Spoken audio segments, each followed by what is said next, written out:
Magandang araw ho sa inyong lahat. Ako si Johnny the Bagger, ang inyong abang lingkod. Pag-usapan natin ngayon, ito pong si SMR, um, Speaker Martin Romualdez, pinasisibak po ni Attorney Harry Roque kay PBBM. Alam niyo, sinasabi niya rito, si PBBM daw po, nagiging sunod-sunuran na lamang dito kay Martin Romualdez. Ito na ang nagpapatakbo ng gobyerno. At saka isa pa, suwail daw or sutil daw, hindi sumusunod sa kagustuhan ng presidente. Ah, ito po. ng charter change. Mhm. Pangalawa, pirma. Abay, ang sabi ni Presidente, itigil yung pirma na yan. Dahil yan ay nagiging dahilan para tayo maging hati-hati. At saka, hindi niya nagustuhan yung pagbabayad ng suhol na nakita niya sa television. Bagamat ang nagsabi nito ay si Senate President Zubiri matapos makipagpulong sila nung araw ng Van de Honor kasama si Senate President Zubiri, Senate Pro Tempore Legarda at saka si Speaker. Okay, alam niyo yung pagbibigay 'no, yung merong perang involved 'no. I don't think na ito naman po iuutos ng speaker na bigyan niyo yung mga tao ng ganyan dahil alam niyo puputok at puputok po ang issue na ganyan. So and alam nila they have to be careful all the time kasi nga maraming nakabantay sa galaw nila. Kahit hindi siya Marcos, kaalyado naman siya ng Marcos, pinsan pa ni Marcos, ng ating presidente, 'di ba? So, hindi niya iuutos 'yan, kaya nga sabi ko, totoo na nangyari 'yan sapagkat mismong kongresista pa namin dito sa District 4 ng Quezon City, yung, nahuling babae na na-videohan. Actually, ito, sila talaga yung babae na yun ang nagpa-video sa sarili niya na yung mali-mali yung narrative na sinasabi niya na ito ay, may kinalaman para sa Ikes, para doon sa TUPAD, simply to make it job done in no time, 'di ba, para wala maraming tanungan. Alam niyo naman ang Pilipinas, sinanay tayo na maging, ayuda nation. So madali ho talagang mapasagot kumbaga ang, mga tao, mapa-oo, makuha ang pirma diyan po sa paggamit ng ayuda, oh.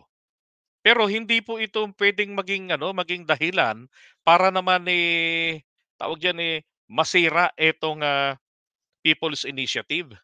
'Di ba, yung layunin nito. So kung sino yung nagkamali diyan, patawan ng parusa ng, ng Ethics Committee ng House of Representatives. O yun po yung pinakamaganda doon.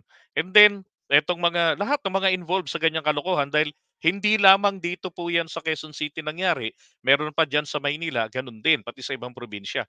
Pero again, hindi po buong Pilipinas, merong ganyang klasing bayaran. Yan ay ginamit lamang ng mga ibang kongresista na sabihin natin, gustong sabutahiin ang People's Initiative o gustong sumipsip kay Speaker Martin Romualdez for more fundings. Ganyan naman ang mga kongresista, fundings, pera-pera 'yan ang mga kongresista, oh, 'di ba? So ngayon totoo po na nadismaya po si PBBM doon. Hmm. Ang sabi nga, napakainit daw ng talakayan. Pero matapos ang pagpupulong na yan, tinalaga ni Presidente ang Senado na manguna para dito sa pagbabago ng economic provisions at hindi nga sila sigurado kung kinakailangan pang baguhin ang ating saligang batas kasi po pwede naman niyang gawin sa pamamagitan ng batas. Okay, yung mga batas kasing tinutukoy nila, meron na tayong mga batas ditong dati inamyendahan at meron din 'tong batas na, inamyendahan din po sa pamamagitan nitong panukala ni Senator Amy Marcos. So yung mga 'yan, noon pong panahon ni dating Pangulong Duterte yung mga amendments na 'yan. Abay matapos maanunsyo to, anong nabalitaan natin? Tuloy pa rin ang pagkahalap ng pirma. Tuloy pa rin ang pagdedeposito ng mga pirma sa COMELEC. Tuloy. Okay, alam niyo, ako man ay nagulat kasi sinabi nga ni Zubiri na itinalaga ng, presidente na ang Senado ang manguna sa pag-review, hindi ho sa pagbabago, magkaiba 'yun, sa pag-review ng mga provisions ng ating saligang batas. Lalo na yung, target talaga ng presidente, yung economic provisions. Why? Because he found out na those laws are not enough. Kasi hindi po puwedeng yung, restriction ng 60/40, mababago ng simpleng batas lang. Kung gano'n ang sasabihin o sinasabi ng bagong batas, Alam niyo, yung provision na yan o yung buong batas na yan mismo ay unconstitutional. 'Di ba? 'Pag sinabing pula, ano man ang klase na gawin mo sa telang pula, as long as it is red, ay valid. Pero kung gawin mo itong maroon, gawin mo itong fuchsia, putya naman. Ang layo naman na nun, 'di ba? Taliwas na 'yon. So unconstitutional na 'yon kumbaga. Hmm. pa rin ang pamimili ng mga signatures. Nagpapakita lang po talaga 'yan na ang ating Kongreso ay independent sila. Hindi sila yung gano'n-gano'n na lamang na kontrolado ng presidente. Sumusunod sila sa mga gusto ng presidente para po sa mga legislative matters to legalize, 'di ba, para mapabilis ang programa ng executive department. Pero may mga bagay na kailangan naman nilang trabahuin on their own. O, yan ang demokrasya. Nasanay po kasi sila na nung nakaraang administrasyon, ang Kongreso talaga namang, Diyos ko po, 'di ba? Pagpili pa lamang ng House um, Speaker, kailangan pang dalhin nila Cayetano, ni Alan Velasco diyan sa presidente kay kay PRRD. E then si PRRD namili, naghati na dapat na kanyang itinaguyod na hindi, itong si Martin Romualdez na ang merong mandato ng mga kapwa niya kongresista, siya ang may number. So, siya dapat ang maging House Speaker. Anong ginawa? Compromise agreement. Bakit? Para makuha ang suporta ng dalawang grupo o ng tatlo. Kay Martin, pabayaan mo na yan, Martin. Wag ka na maghabol dyan. Ikaw na in case na magtakbo ka, mag-vice president ka someday, I guarantee you, you have my support. Ah, yun ang kapalit, 'di ba, kay Martin para i-give up. Ngayon nga, sabi ko, walang kuwenta. Kino-compromise lang yung kanyang mandato. Oh, 'di ba? Yan ang politika, eh. Ngayon, dito naman sa dalawa, oh, ikaw muna, Cayetano mauna, hati kayo, 'di ba? Oh, ngayon ang problema, etong si Cayetano, hino-stage ang GAA at ayaw bitiwan ang speakership. Gusto may term extension. Kaya pala nerbiyosong-nerbiyoso mga senador, eh, sa mga kongresista natin, mga kababayan. Kasi mga tirador sa term extension at ngayon, kabilang si Cayetano sa mahilig sa term extension, nasa Senado ngayon. Kaya naman pala, kabado sila sa Kongreso, 'di ba? Oh, kalauna napilitan din, talagang kinudita na talaga siya na sa nakakahiyang paraan natanggal si Cayetano sa pagka-House Speaker. Then sa buong termino naman nanatili etong si Martin Romualdez bilang majority floor leader. Wala siyang ka-term sharing, dun sa sa 18th Congress. Hmm. Ay naku, gusto nila ganun pa rin, 'di ba? Ano pa rin, kontrolado pa rin, 100% ng presidente. Eh, putragis, kung ganyan lang din naman po mga kababayan, bakit hindi pa tayo mag-parliamentary, 'di ba, form of government? Para talaga fusion ang executive powers. Oh, yung executive department ay magiging bahagi na rin po ng legislative department. Oh, kayo nakaisip ng batas, kayo na rin ang magpatupad, 'di ba? Gano'n kaganda ang parliamentary system. O, tuloy natin 'to. Pangalawang beses na po yan na pagsuway. Di ba po? Impeachment ni Sara Duterte. Hindi naman siya sumuway. At least hindi pa. Ang pangatlo Wala namang nagsampa kasi ng impeachment laban kay Sara at wala namang impeachable ground doon sa 125 million na 'yun. pa pala, nagsalita ang presidente 7 buwan nang nakakalipas na hindi siya makikipagtulungan sa ICC dahil labag yan sa ating soberenya. Pero anong sinabi ni Secretary Boying Remulla 5 araw pa lang ang nakakalipas? Si Secretary Boying Remulla po kasi kaeskwela namin sa UP College of Law. So sila po talaga ay mag-contemporaries. Kami po ay magko-contemporaries. Pero ang diferensya, silang dalawa ni Speaker at si Secretary Remulla mag-brad sa Upsilon Sigma Phi. So talagang very close po yan. Ang sabi, Ito, pinalilitaw naman ngayon ni Harry Roque, merong connivance. 'Di ba? Merong connivance. Etong speaker natin si Romualdez at saka itong DOJ secretary na mukhang nakakalimutan niya na isa sa mga Duterte boys din nung nasa Kongreso, 'di ba? Isa sa mga dumurog sa ABS-CBN. Nakikipagtulungan na sa ICC ang dahilan kasi nga nagpasa ng House Resolution ang Kamara de Representante. So alam niyo po yan, magkakampi talaga sila sa politika, so susunod ang Secretary Remulla sa kagustuhan ni Speaker. Kahapon, lininaw ni Presidente, for the 100th time, hindi tayo makikipagtulungan. Anong nangyayari? Sumusuway nga ba si Speaker kay PBBM? Well, siyempre, isa yung possibility yan. Bakit siya sumusuway? Kasi siguro iniisip niya, pinsan ako, walang mangyayari sa akin. Pinsan ako at matalik na kaibigan, walang mangyayari sa akin. Pwede po yan. Pero parang nakakahiya din kung ikaw speaker, nababalik na rin ng presidente. Miski suwayin mo siya. Grabe yung mindset ni Harry Roque, ano? 'Di ba? Tingnan niyo ha, para sa kanya, ang House Speaker sunod-sunuran sa presidente. Hello, nakakalimutan na ni attorney Harry Roque, professor pa yata ito. Yun pong separation of powers. Ay nako, Harry. Nalalaman ng mga kasama mo sa Kongreso na parang hindi pala kayo tugma ng nais ng presidente at kaya ka namang hinalal, ang perception is siya ang pinakamalapit kay presidente. Pero beyond the fact na pinsan siya, ano pa kaya ang dahilan? May nagsasabi, ay, alam ni Speaker ang lahat ng sekreto ni PBBM.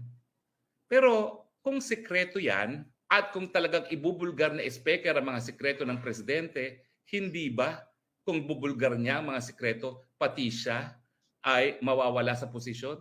Dahil ang speaker naman hinalal ng mga kapwa-kongresista dahil endorse siya ng presidente. So parang hindi ata sekreto. Or, ito ang pinakamalala, baka naman sa munot mula, si speaker talaga ang nasusunod.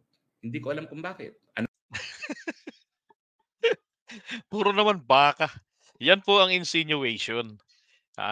Yan. Ano pa yung dinidesisyonan ni Speaker? Yung relasyon natin sa China. Kasi silang dalawa magpinsan, yung ambassador to United States na si Babes Romualdez, talagang maka-Amerikano sila. Nung bagong-bago si PBBM, ang sabi naman niya, China ang pinaka-importante nating partner. Kasi nga, pangalawang ekonomiya sa daigdig, kapitbahay natin. Pero nabago. At tingin ko yan, sa impluensya talaga yan na magpinsang Romualdez, Babes and Martin. Naku, ang Tingin niya. Bakit nagbago? Alam nyo, hindi niya rito binabanggit bakit nagbago.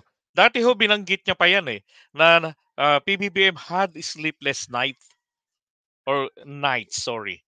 Dahil puro sa pagkagaling niya noong January sa China at nagkausap sila nila China, nagkaroon ng agreement na magkakaroon sila ng proper channeling na sa communication channel na yung mga issues, mga usapin natin sa West Philippine Sea, differences, ay pag-uusapan.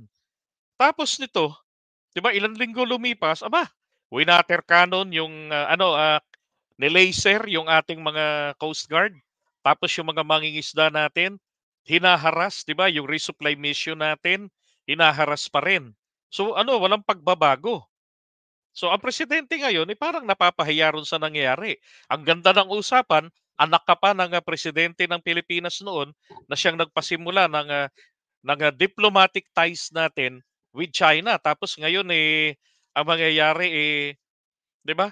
Ikaw yung anak na nasa pwesto ngayon, ang mangyayari, parang walang pagpapahalaga ang China roon. Bagkus kailangan susundin lang ni BBM ang kagustuhan ng China.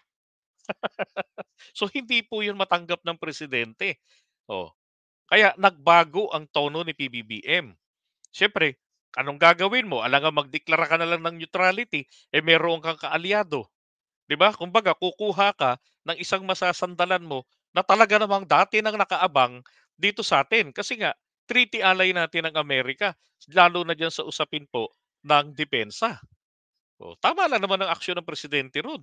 solusyon ay naki-PBBM. Mr. President, dahil kinampanya naman kita para maging presidente, Ayan na, nanunumbat na si Harry. patunayan niyo po na kayo talaga ang gumagawa ng desisyon bilang presidente at hindi si speaker.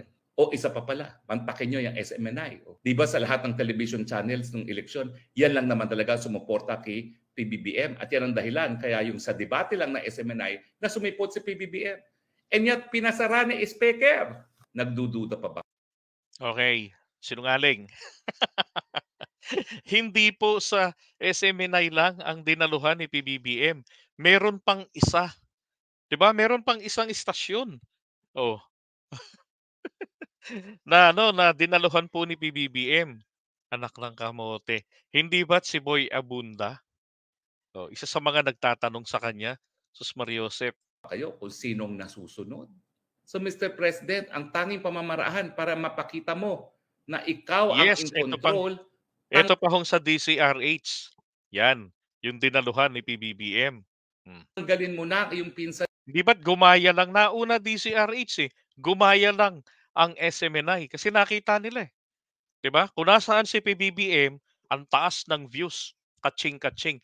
Milyones po ang kinita ng SMNI. Milyones ang kinita sa views, sa revenues nitong DCRH. Oh, As speaker.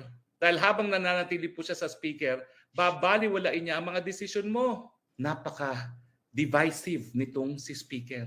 Pinagwawatak-watak niya ang unit team.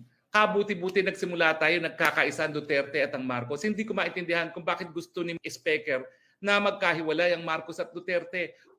well, sino ho ba ang nagsimula? 'Di ba? Tinangka nila sa pamamagitan ni Arroyo, ni Gloring, sipain sa speakership etong si Martin. Oh, makalipas lamang ng ilang buwan ng paputukin ng mga mahuhusay diyan sa kampo ng mga DBS na itong si BBM ay hindi makakatapos ng o baka hindi makaabot ng ikalawang taon. Now, sinimulan na nila itong siraan at trabahuin. Ngayon, para ma-impeach ito, kasi yun ang legal na paraan para matanggal I-impeach nila, mapapahiya pa nila, 'di ba? So, kailangan nilang matanggal sa pwesto sa speakership etong si Martin Romualdez. Pagka gano'n, puwede na nilang i-railroad. Puwede na nga sabihin, "Oh, sufficient informed, blah, blah, blah." Oh, tapos pagdating dun sa Congress, sa plenaryo, i-impeach nila ang presidente. Oh, pagka gano'n, automatic mabubuo na, mapupuwersa na ang Senado na nakaabang lang na maging impeachment court. At yan sa Senado, lamang po. Malakas ang impluwensya diyan itong mga DDS. O di tapos agad si BBM, 'di ba? Yun po nagsimula yun nung tinawag na tambaluslos ni VP Sara etong SMR dahil ang kasunod na aksyon nito dinemote etong si Gloria Arroyo. Hmm. Binigyan mo na ng mataas na puwesto tapos 'di ba, hahatakin ka pa bababa, ay putragis. Dapat diyan tinerminate 'yan, 'di ba, inexpel 'yan diyan sa Kongreso. Hmm. Wala pong mabuting idudulot yan. Pangalawa, benggador itong si speaker na hindi na makatangian ng ating PBBM. Galit siya dahil tinawag siyang tambaluslos, tinanggalan ng budget. Sinong tinanggalan ng budget? Si Pulong. So kita niyo na rito, 'di ba? Nasanay sila na bilyon-bilyon ang pondo. Yun pala from 500 million kung regular, 'no, up to 4 billion kapagka ikaw ay isang santong baka, hahulikaw ka na. Oh. Nasanay po sila na ang budget ni Pulong pang Holy Land. 'Di ba? Bilyon-bilyon. Yung ibang mga distrito ginugutom, tapos etong sa kabila, etong sa kay Pulong, bundat na bundat. Hinahanap nga po ng mga mamamayan, bakit binabaha pa rin sila, 'di ba? O hanggang ngayon wala pa ring paliwanag bagamat karapatan ng mga mamamayan nila diyan sa Davao na marinig kung ano ang kanyang paliwanag, ano ang nangyari. Open the book, show your liquidation sa 51 billion na magmula ng 2020 hanggang 2022. Ilabas ninyo, 'di ba? Inisnab siya, kaya ipahuhuli sa ICC. Tama ba yan? Halalang taong bayan yan, O yung umisnob daw si VP Sara, o kaya daw ipahuhuli niya sa ICC. Kita mo ba kalokohan ni Harry? Pambabaw, parang bata. Dapat dito dinidisbar, eh. Kasi hindi pang abogado mag-isip at yung kanyang mga argumento. Din yan ng ating presidente. And yet, dahil petty ka, nabubwisit ka, gagawin mo ito. At bababuyin mo pa yung institusyon ng Kongreso. So Mr. President, unang-una para mapatunayan mong you're in control, ipakita sa lahat na you are president. Palitan mo na po ang inyong pinsan as Speaker of the House. Pag hindi niyo po ginawa yan, mababaliwala yung mandato ng 30 million ng Pilipino na bumoto sa iyo. Hindi po namin hinalal ang speaker para maging presidente. Ang naghalalang pulong sa kanya ay yung mga taga-Tacloban. Baka nga po hindi manalo yan ng gobernador sa Leyte mismo eh. Dahil mga pitilya ang mga nanalo doon eh. Isang distrito lang po yan, isang syudad lang yan. Bakit naman siya magdidesisyon na parang presidente? Kayo po ang halal. At habang siya nananatiling speaker, patuloy po niyang susuwayin kayo. So kita nyo na, no, mga pinagsasabi nito ni Harry Roque. Hmm. Iniipit po ang presidente. Ay nako. Alam nyo, ah, sabi nga nila, nag-iisa na lamang ang kakampi ng presidente, 'di ba? So etong House Speaker at kailangan naman talagang mapagkakatiwalaan, mapangahawakan ng presidente ang House Speaker sapagkat meron itong importanteng papel diyan na kailangang masiguro na ang Kongreso magiging maingat sapagkat magagamit sila sa pagpapabagsak sa administrasyon. Now, ano ba ang ikinagagalit nila rito kay Martin Romualdez? Hindi naman po yung mga pinagsasabi nito eh. Ang isang nakikita ko rito, mapapahiya ang Duterte administration dahil sa sobra-sobrang kapalpakan. Maging ako po umaamin na nabudol doon sa Public Utility Vehicles Modernization Program, yung PUVMP nila. Bakit? Diyos ko, nung hearing mismo sa Kongreso, doon po natuklasan ang napakaraming baho nito at meron pang dahil diyan sa kanilang consolidation eklabo, meron pa ron na patong-patong na kasong karnaping ang isinampa ron sa kanila dahil po diyan sa programa ninyo. Sila nagbenta ng mga ari-arian, gumastos, binigay ang kanilang kayamanan, ang kanilang kaperahan sa kanilang kooperatiba. Anak ng putya, ang kooperatiba bumili ng mga sasakyan. Anong ending? Kinuha nila yung mga units na tingin nila ay kanila kasi nga pera nila ang ginamit pero dinimanda sila ng kooperatiba. Dahil yun daw ay pag-aari ng kooperatiba, paano yung pera ng taong bumili? 'Di ba? So ibig sabihin, pag pag-aari ng kooperatiba yan, halin-hina ng kung sino-sino pwedeng gumamit nun. Oh, so sila ngayon, kikita na lang doon portion, 'di ba, na dapat sana sila ang may full control.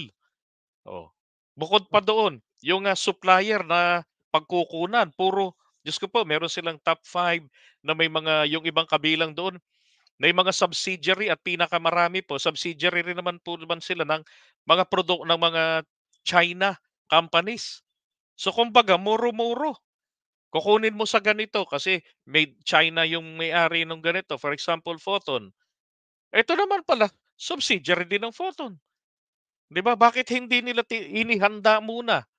Oh, hindi nila hinanda ang bansa natin sa klase ng modernization program nila. Isinaksak sa lalamunan ng mga Pilipino. Bakit? Bakit ipinatupad yan ng very, very late? 'Di ba? Para kawawa yung susunod na administrasyon.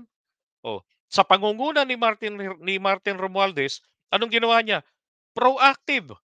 Dahil wala hong mga taga-kongreso ang naglalakas ng loob na magsampa ng panukalang batas na humihiling na magkaroon po ng investigasyon. So sa kanya is motu proprio, proactive. At yun ang sinasabi natin.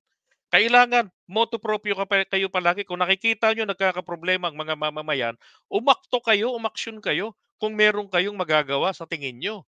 So, ayun ang ginawa niya. Oh. At doon pinagtitibay rin niya ang kagustuhan ng presidente. Na yung sinasabi ni PBBM noon na sama-sama tayong babangong muli. Oh. Walang maiiwan. Walang madi-displace. Hindi naman tutol. Wala po ni isa sa mga transport groups ang tumututol sa modernization. Lahat po sila pabor. Gusto nila, total baga din naman nilang masasalang sa kalsada eh. Pero ang hindi nila nagugustuhan, yung kalakaran ng programa. Tanong nga ni Pangulong Duterte dati diyan eh, o ni FPRRD kay, Pimentel na nagsasabi dapat indefinitely suspend yan ng gobyerno at pag-aralang muli. Galing yan sa administrasyon ni Duterte. Anong sagot niya? Kung hindi ngayon, kailan? Ang perfect time. Eh palagay ko tama po naman talaga si Pimentel doon. Dahil hindi pala ito maayos na kinonsulta. Yes, there was a study conducted in 2016 by a German company. Totoo yun, nabalitaan ko rin yun eh. Pero ang tagal na nito. Oh, 'di ba bakit late nila inimplement ito? Tapos, eh, hindi man lamang kinonsultang maigi, hindi inihanda itong, itong mga local manufacturers natin para kung magmo-modernize tayo, here's the demand, you produce. Buhayin natin ang industriya, 'di ba, ng, manufacturing ng mga jeepneys and at this time, imo-modernize natin 'yan para makapag-comply tayo, oh, para sa demand ng kalikasan. Anak ng baka. Yan po ang isa sa kahihiyan na inaabot nila ngayon at gusto nila itong ma-preempt. Kaya nga gustong-gusto nilang matigil yung, investigasyon diyaan. Okay, so eto, maliwanag rito nga sinasabi rito ni Harry Roque, dinidiktahan po ang presidente natin na palitan.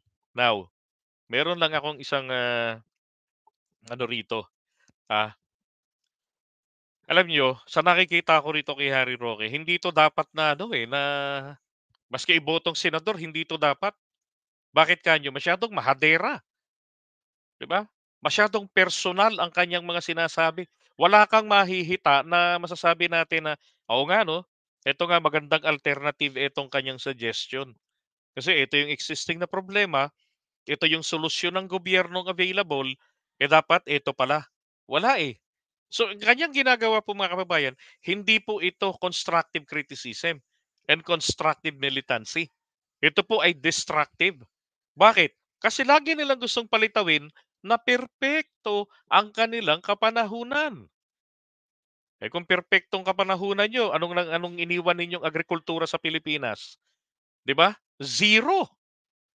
Oh, ang Department of Agriculture for the first time tinatawag na Department of Importation.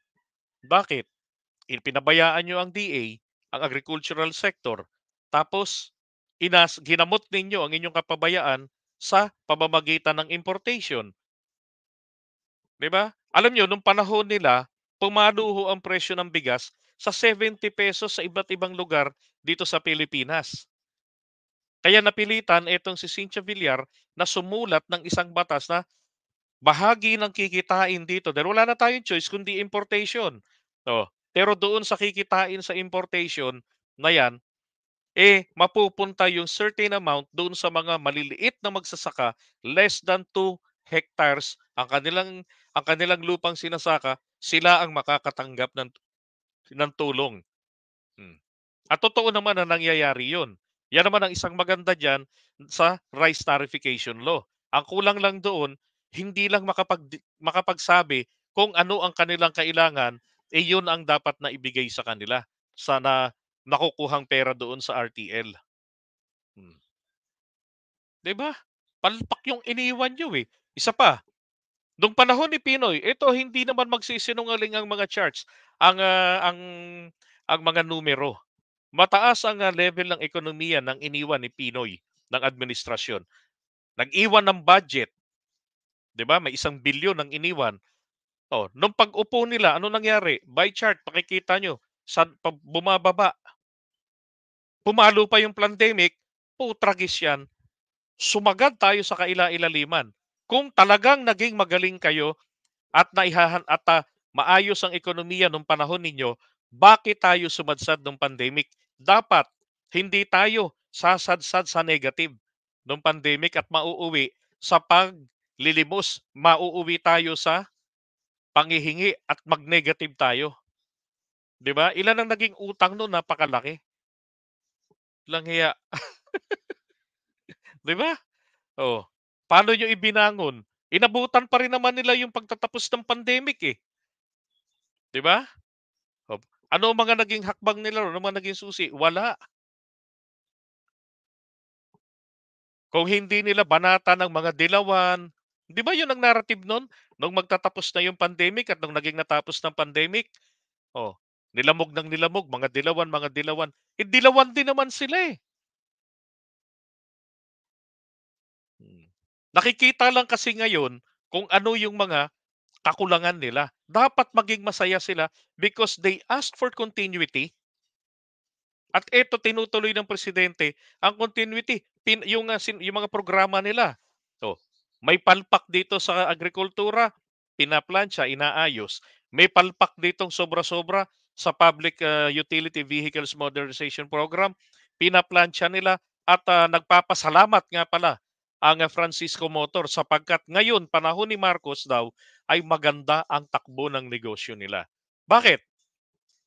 Nagsarado sila nung panahon ni PRRD at yung ibang mga kumpanya kasi imbes tulungan sila, naiwan po sila ng programa. Eh, sino ba dapat ang mag-provide ng mga jeepneys? Ang China hindi, eh. Tignan mo yung dumating sa'tin hindi po jeep, gago lang tayong tinatawag natin na ito ay modern jeep, pero yun po ay minibus. Mabuti pa yung mga ano, eh, kagaya nung sa kaibigan natin si Melford, ng, Angono Rizal. Yung mga ginagawa nilang jeepney, yung mga makina sabi sa akin ni Maymay yung anak nila kaibigan ko, mga ano yan, mga makina na ini-import nilang second hand from Japan, yan po ay mga pang ano, minibus.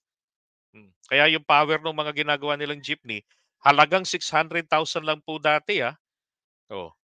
Eh, kayang-kaya talaga pangmalakasan. Alam mo konti na lang naman ang gagawin ng adjustment ng mga local manufacturers, eh. Bakit hindi nila tinulungan 'yun?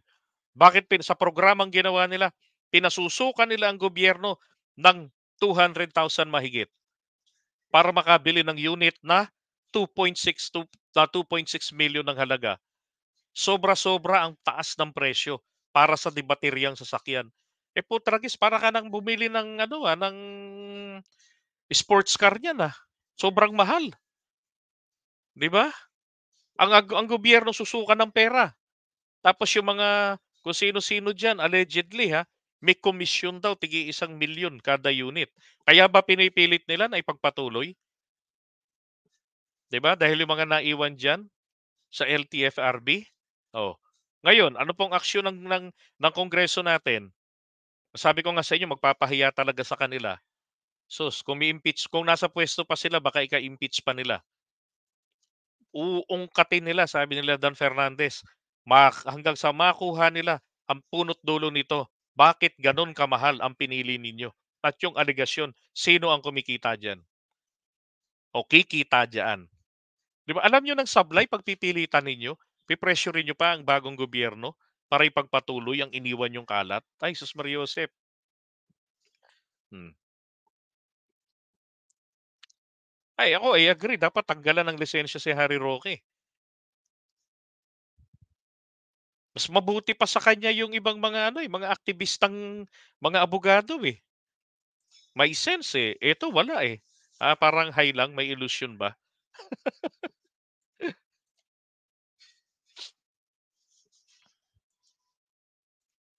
Oh, kaya nagmahal ang bigas sa panahon ni PBBM dahil sa panahon ni Duterte pinabayaan lang ang DA dahil import lang sila ng import. Tapos anak ni Digong, naalala ko tuloy, yung, hearing nila noon sa Senado tungkol sa rice importation. Hmm. Eh, yan yung, pinagtawanan pa siya diyan ni Jinggoy Estrada, 'di ba? Tapos si Amy Marcos ginawa siyang presidente. Ayos ang buto-buto. Kawawang Pilipinas. Oo. So ganito po katampalasan si Harry Roque. At chinallenge ang presidente na para mapatunayan. Kay Maharlika po mga kababayan, ang sinasabi ni Maharlika, etong si Attorney Liza Marcos, aka Lisa Smugs ang tawag niya, ang nagpapatakbo ng gobyerno. Pero walang challenge kay PBBM. Eto matindi. Sa ang tabi ng bunganga, may challenge sa presidente, 'di ba? Para mapatunayan mo na ikaw pa talagang may kontrol, 'di ba? Palitan mo si Martin. Wow! Bakit sino ang gusto niyong maupo? 'Di ba kaalyado ninyo? Para saan? Mapagtakpan? Oh, ang, 51 billion. Isang bagay pa 'yan na magpapalubog sa kanila. Kamusta ang 51 billion? Bakit hindi nagkokomentaryo dito si Harry Roque, 'di ba? Oh, ay naku. Alright, so iwan muna natin